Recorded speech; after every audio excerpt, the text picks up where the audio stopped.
The content provided in this podcast is for informational purposes only and is not intended to be a substitute for professional medical advice, diagnosis, or treatment.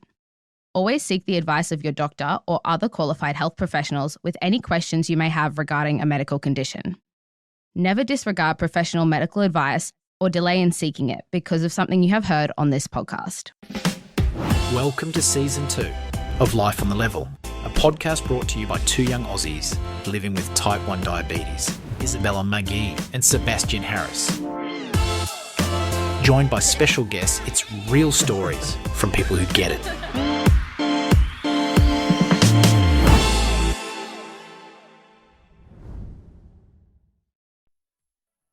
Welcome back to Life on the Level. My name is Isabella. And I'm Sebastian. Today we're joined by someone who's as laid back as they come, but with a story and energy that will inspire you to get out there and make a difference. Brodie is here with us today, a former tattoo artist, rugby player, and recent fundraising legend for type 1 diabetes community. He's got some incredible stories to share about his diagnosis, his approach to living with diabetes, and some tips if you're thinking about getting a tattoo or two. Welcome to the podcast, Brodie. Oh, thank you guys for having me. I'm very thrilled to be here. It's my first podcast, so I'm a bit nervous. Look at you. No, this is awesome.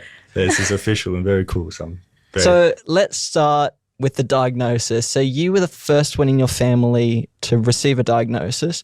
What was it like, especially considering that it was just before COVID? It was actually, a lot of people don't believe me, but it was actually kind of easy for me. Like, my mum kind of learnt everything there was about it just straight off the bat. She kind of just took to it, and it was in like the 2-week holidays from school. So the first week I was in hospital all week, and mum just spent a whole time, like researching everything.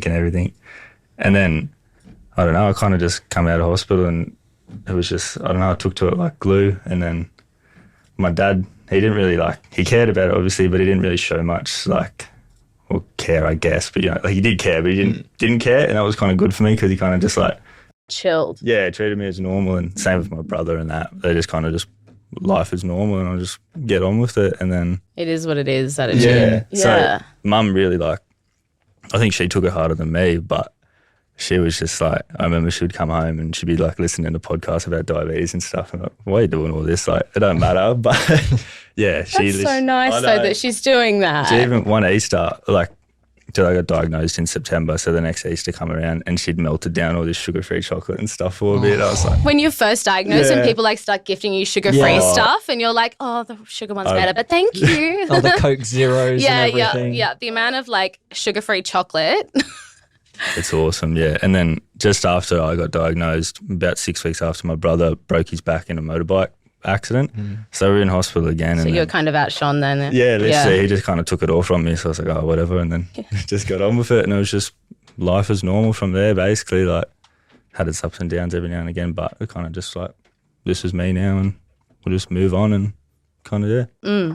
So did you know anyone who had type 1 before that? Did you know much about it? I guess you've sort of got a pretty chilled approach about it. Do you think that helped you deal with your diagnosis as well? Yeah, definitely. I think it was kind of good because I didn't know anyone with it, because growing up in Mudgee, I reckon I probably knew about 2 or 3 people with it. One was my neighbour's dad and he was 80 or so I didn't really... type 2 maybe? Yeah, I don't know. I didn't really connect with him, and I was just oh, I don't know.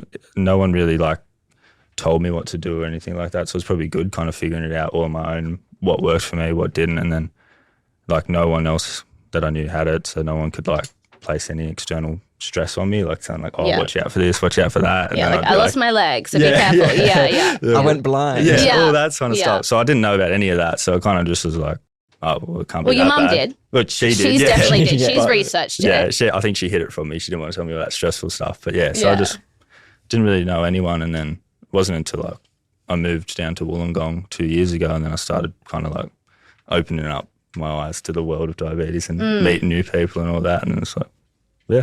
So do you feel that having a laid back approach to dealing with it has helped you definitely accept it? Yeah, because it was kind of just me and my brother were always doing random stuff, and mum would be oh, make sure you take lollies, make sure you take all this, and I'd be, yeah mum, yeah righto, but I'm going to do it anyway, we're going to still go out. Such a boy thing to say. And I'm not saying all boys, I'm not saying all men. But yeah, racing motorbikes and that. mum would be like, oh, like check your levels, like halfway. Dad will have to like be on the track with your phone and make sure you're doing it. And my brother would be like, nah, don't worry about it. Just eat some lollies and go for it. Like, fair. All righto. And then, so it just kind of like helped me just adjust back to normalities. Not like it was obviously a lot different, but it was kind of just like, I have this thing. And not putting like an emphasis on. Yeah, it was kind of just brushing over it slightly, but like still with care, but I don't know, like not really giving it. Like if you did reach out to them and need help, they would have still been there, but they more had like a 100%, sit back and wait for you to come to them. I think mum every day would be like, hey, how you going? Like, it's all good. Like, yeah, mum, it's good. And then, Let's talk about what I think is a pretty exciting part about you. So you were a tattoo artist. Yeah, or they would call it a tattoo apprentice, but yes. Oh, apprentice.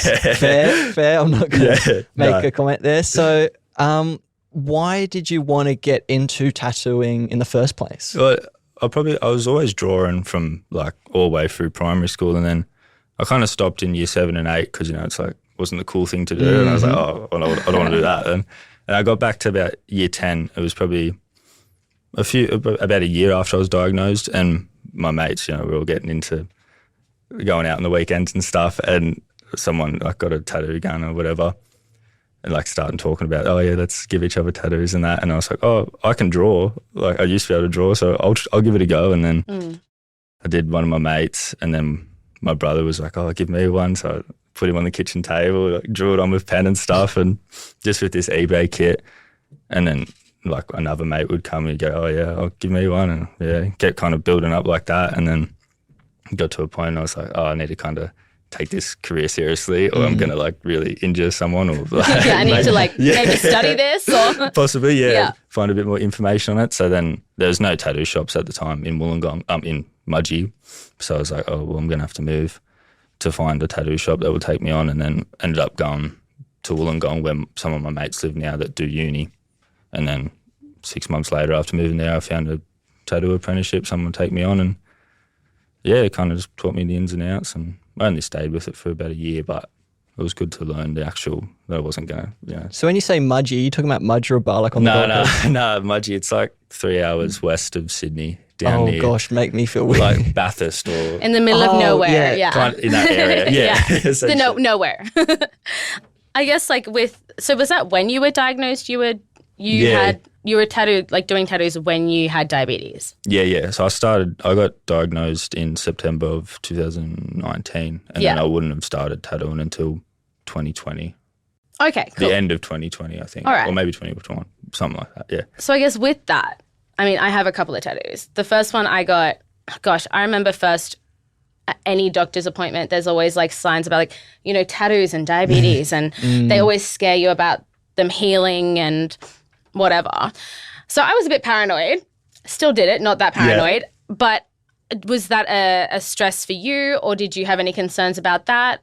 Not really. My first tattoo I ever got was in a shed, obviously, kind of, yeah. Oh, so he's really not concerned about that. Oh, right. But my dad was with me, and like we had all our lollies and stuff, because you're obviously sitting there for an extended period of time, like your blood level's going to drop or something. And he's like, ask me every hour, so you need lollies? And no, I'm good. And I didn't really like think it would even matter until I got into the actual shop, and a few people would come in with diabetes, and they'd be bringing all their food, or like Uber Eats and food on the way and stuff, like, oh, I'll go get you something, it's all good. Yeah. But so it never really kind of stressed me out. I never really knew that it was something to be stressed about. Okay. So you, I guess when you were doing it, you didn't really know that it was something to even be concerned about. Yeah, when I was getting all mine done at the start, like the bloke that was doing it didn't really know about it either. So it was just kind of like, well, not many people do, I feel like, unless you live it. Yeah. No, that's interesting. So what about like, do you have any that are diabetes related, or have you given any to people that are diabetes? Like, do you have any stories? Yeah, my first tattoo actually is this tree on my arm. And the only reason I could get it was because like that it said diabetic type 1. And mum was like, oh, yeah, I guess. It's an excuse. Yeah. I was 16. Just chuck the word diabetes and then you can get it, And I was like, Dad worked with the bloke that did it. And I was like, oh, it has to be diabetes. There's a proof in case you're wondering. You want to see? It has to be diabetes related. And I was like, oh, okay, yeah. Fair enough. Yeah. And then we get there. Is it a full on?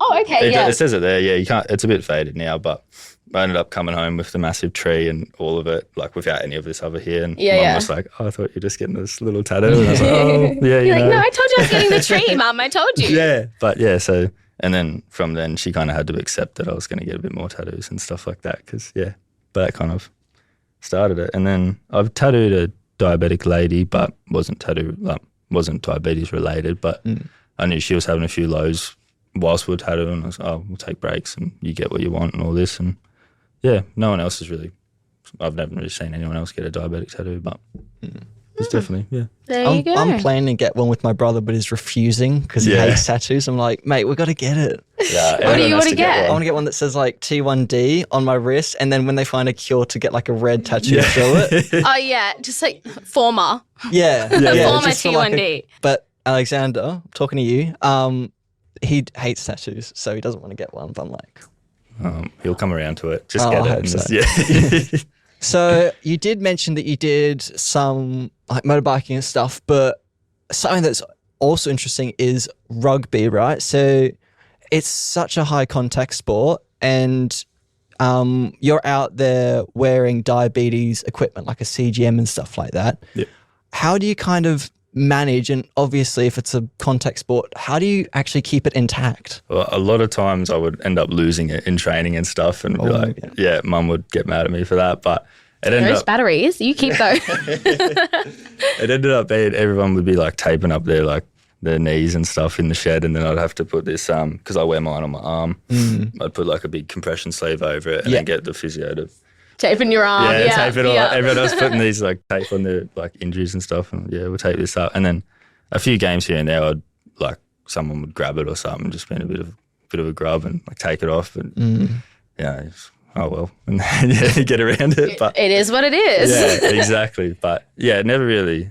I'd always kind of, I had it on my left arm whenever I was playing, so I'd always like run with my right shoulder in and stuff, and just kind of forget it's there and just hope the tape holds up, and just pray basically. If it doesn't, it doesn't. Yeah, exactly. Oh well. I guess like when I started doing sports again after being diagnosed, it's a whole other thing. Yeah. Did you find that you like managing diabetes with playing a sport like rugby, did that change the way that you played, or, were you mentally thinking about it more? Yeah, I was definitely, I didn't start playing rugby until after the fact that I already got diabetes. So I already had it. Yeah. Yeah. And then, I remember my first game of rugby ever played, we played down in Goulburn, and my coach, like I gave him the jelly beans and I was like, oh, look, if I come off or I'm acting a bit loopy, like I need these. Yeah. And he ended up eating them anyway. Like I was on the sideline.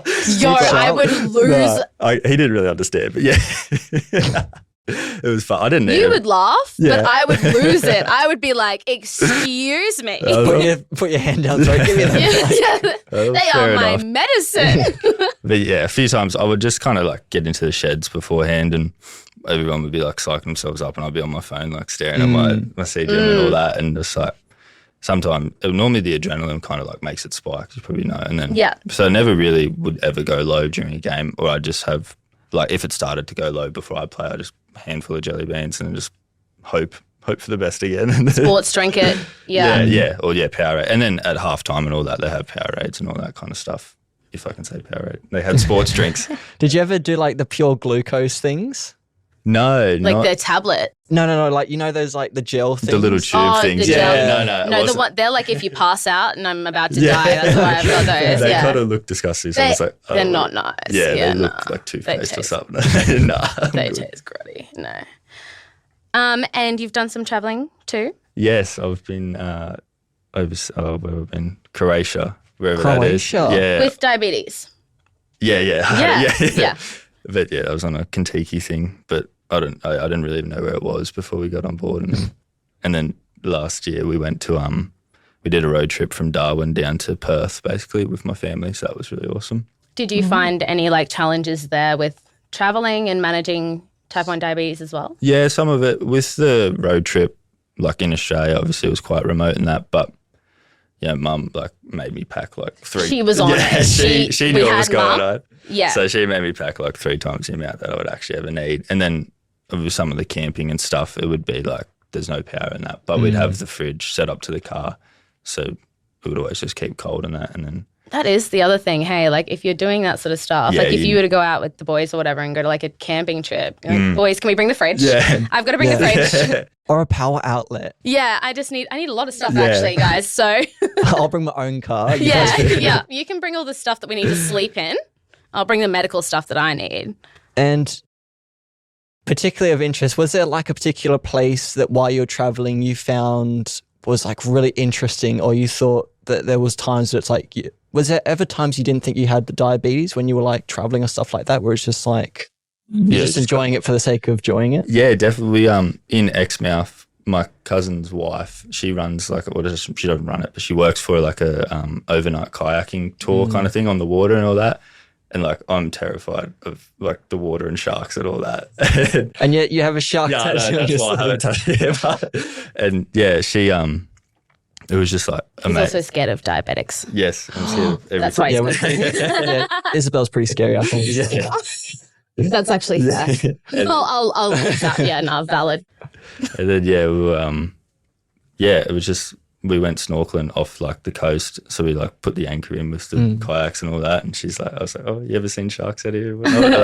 She's like, no, if you see them, they're not going to hurt you. It's the ones that you don't see that'll get you sick. Yeah, well, I mean, your blood's pretty sugary, so you'd taste good. You would taste. Did you? So you have like a closed loop. You have a pump and no. Okay. I'm just using needles. Yeah. Okay, so that like wouldn't have really been an issue then, swimming or anything either. Yeah, we ended up. She knew all about it. I think one of her family members had it, so she just sorted it all out for me. She had those like cooler bags and all that fit. Oh, that's so nice. Yeah, inside the actual kayak, and then I had this special life jacket that could like put my phone in like this waterproof case kind of thing. Oh, good on her. Like, That's so lovely.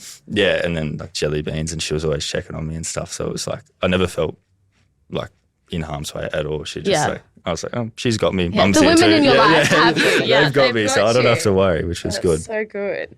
So obviously we have to address the elephant in the room here. You did a recent fundraising challenge, running 50 Ks for 5 days straight. Now, is that 50 Ks one day, 50 Ks 2 days? Like 50 times 5? Yeah. So 50 Ks 250 each day. K. Yeah, 50 every day, yeah. For 5 days, yeah. Voluntarily. This was a free will, yeah. So for the people that like to lounge around a bit, i.e. me in this case, what inspired you to get up and do it in the first place? It was a build-up of many things. I think, so I did it in November, and at the start of that year, I was going out to the pub with like my mate, and he met his mate in Lyme, and we're just talking or whatever, and he was like, oh, this is such and such, his mum's a diabetic. And I was like, oh, cool. And the bloke was like, oh, yeah, she was a diabetic. And I was like, oh, what do you mean was? Did she get rid of it? And he goes, nah, she died. And I was like, oh my gosh. Yeah. And I thought you were going to say she was type 2. No, not a fun story. And I was just like, oh. And then he kind of laughed at it. And I was like, oh, how You don't laugh, you're crying? Yeah. And I was like, I don't know. And then she was like, yeah, she died at the age of 60. Just due to diabetes complications. I didn't really ask much more. I was kind of like, oh, sorry. You kind of don't really want to know too. It's like, cry. And touchy subject. Yeah. And then I was just like, it just kind of like shook me, and I was like, I'm going to die at 60, and I'm just going to be stuck tattooing here, and I'm achieved nothing, I guess. Not even tried to make a difference or do anything. So I was like, I kind of just like kept working at it, and I ended up quitting tattooing in May. And then I went on that trip to Darwin and whatever, and kind of thinking about the whole time, like, man, I got to do something. And then I'm reading Ned Brockman's book, who ran across Australia, and I was like, oh, I guess this is it. I can kind of run. Like, I'd done a few half marathons and whatever. I was like, I got to do something. And then, I spoke to my dad about it and he was like, yeah, well, you kind of have to do it for diabetes. And I was like, yeah, that does make sense, doesn't it? Yeah. Did anything happen during that was like diabetes related that was surprising or scared you or sort of made you go, oh, like didn't think of that? Or yeah, lots. Like, I mean, I spoke to a lot of educators and that, and they were like, oh, take back your long lasting because you're using so much energy and all that, like, so you're not going to really need it. And then I didn't take it, and I ate it was the second day, and I ate some whatever, it was like half time, I guess you call it, 25 Ks in, and I ate time. That's me done. I ate a muffin or whatever, and my blood just spiked and it would just not go down. And I didn't bring my needles with me because I was like, whenever I run, it's always going low, just constantly. So I was like, you didn't think you needed it. No, I'm not going to need to bring them. And we're like 25 k's from my house. So I'm like, oh, I'm kind of stuck out here, and I'm calling all my mates like, please drop it off, please. Like, I need my needles. And then we're running back, and my mates bring my needles, but he's like stopped. We're at this headland. I'm like, yeah, we'll meet here. And he stopped at the headland over, which is probably like two k's away from where I thought we'll stop. And I get there, and I was like, I really needed this needle, and I thought he was going to be there, and he wasn't there. And I just broke down crying. I'm like, man, how am I ever going to I'm going to die here? You're high, right? Yeah, your body And I'm just like, hope you just have no energy. You'd be You just dehydrated. You would have been so out of it. It's Yeah. like- and I was like, and then I was like, where are you? Like, I need this. And he's like, I'm in the next headland. I was like, oh, right. I said, You're not like, that far away. Yeah, my bad. I can stop crying now. Yeah. And then my brother was like, yeah, come on. And then, so I ended up getting there, and it was all sorted. But I just didn't really even plan for it to go high and nothing like that. I was just thought I was going to be eating it and the whole time, like eating lollies and all that. But Has that sort of given you like, you need to be prepared for everything mindset? yeah, definitely. Yeah. I'm listening to my mum a bit more now. Like, Mum was right. maybe Her I should Googling prepare was a bit correct. harder. Yeah. But Yeah. so now, then on the next other couple of days, like I always had a bloke with me that rode on the bike, like my brother or my best friends and whatnot, and they bring the needles with me just in case this time. So I was like, yeah, we'll be prepared for that. I think that's like one of the biggest things is you don't know. Yeah. Like you could be high one day and then go low doing the exact same thing. Literally, yeah, you don't know what's going to happen. So, because I haven't even asked this, where did you do the walk from and where to?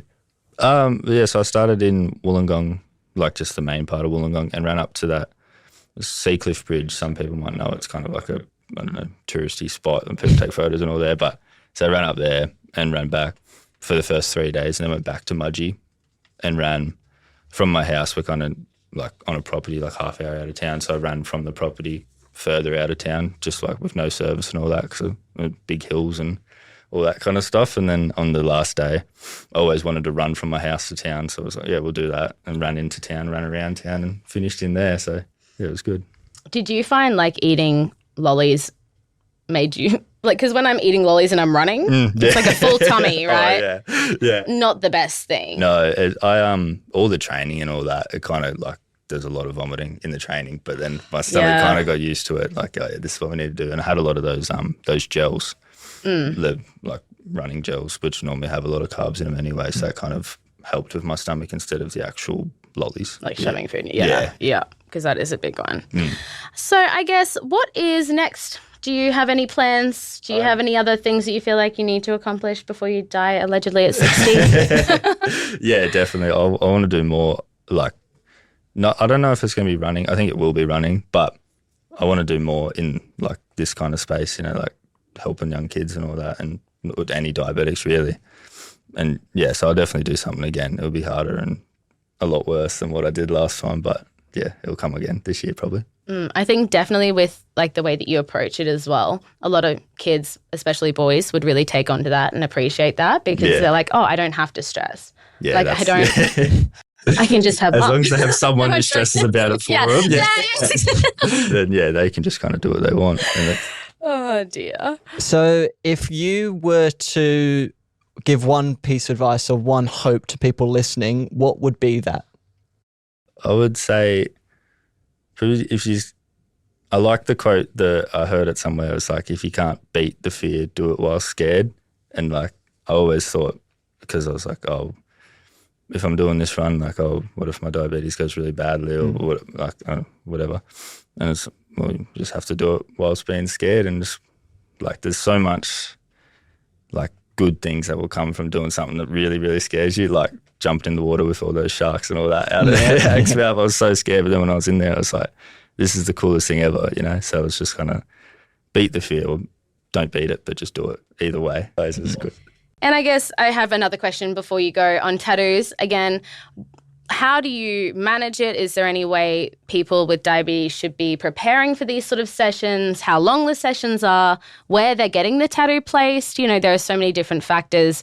What would you recommend for someone who's looking to get a tattoo? Definitely, like it all depends on what tattoo you're getting. If you're just getting like a small kind of one word kind of thing, you bring your sugar and whatever, and treat it kind of as normal because it's not going to take that long. But if you're in there for like a full back session, I would say like bring like a full bag of lollies or something because you're going to go low. It's just what happens. Well, pain makes me go high. Oh, right. Well, yeah.